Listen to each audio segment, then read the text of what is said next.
You ask Tiger to solve. This deals with linear equations with one unknown. The final result is x equals 23/3. Let's solve it step by step. Group all constants on the right side of the equation. Subtract 4 from both sides.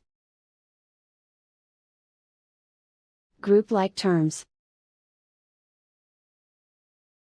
Simplify the arithmetic.